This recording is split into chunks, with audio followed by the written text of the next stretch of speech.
Okay guys, so it's no secret that I dig werewolves, and my favorite show is She-Wolf of London. So hey, let's take a look at a female werewolf movie.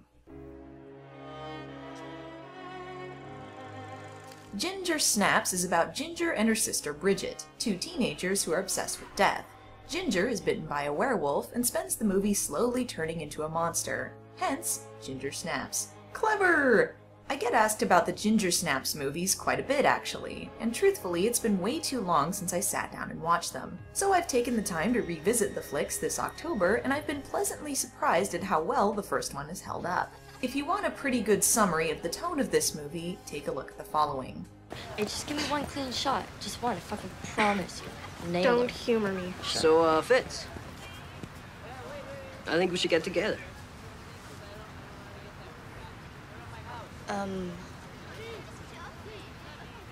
No.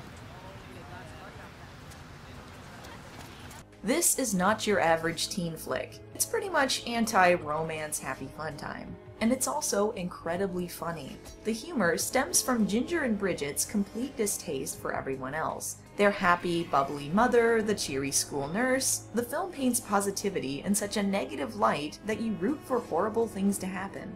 It's a great example of dark humor done right. And the film is smart. I particularly like the update of having the guy helping them find a cure be a druggie who uses his chemistry skills to try and whip something up. Everything in this means something. A lot of werewolf movies use the curse to represent something else, the beast inside, but Ginger Snaps is specifically about womanhood. Whereas some of the movie is very subtle, you probably won't have to look hard to see the metaphor. Ginger is growing up, growing apart from her sister, looking at boys a different way. Sometimes she has mood swings, all part of becoming a woman.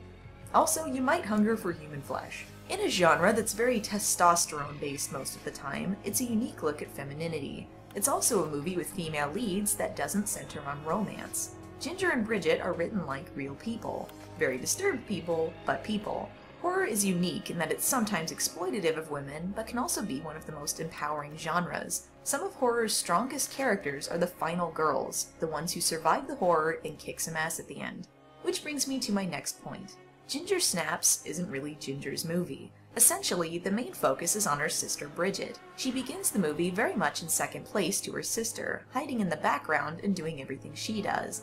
The movie is about her gaining her independence, choosing to take the opposite path. In the beginning, the two of them made a pact that they would do everything together, that they would die together. But by the end of the movie, that's what separates the two.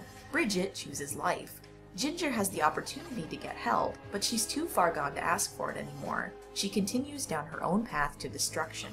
Sometimes I feel like the werewolf genre gets left out a bit in horror. The reason for that is really because werewolves are the easiest to mess up. The makeup is really hard to get right, and sometimes it's difficult to find that balance between human and monster in the characters. But in Ginger Snaps, we have Bridget to ground us. She is the human side. And the effects are really awesome. I particularly like the subtlety of the eye makeup to make Ginger seem slightly more wolf-like. I also appreciated the non-traditional aspect of it by making the werewolf white. Both of our leads do a great job, and the movie is very well acted. It's not a dainty film, and it has some particularly gross stuff in it, but it's also very funny and never seems to be going on long. So if you like horror movies with brains and guts, you'll enjoy this one. It's definitely one of the best werewolf flicks out there.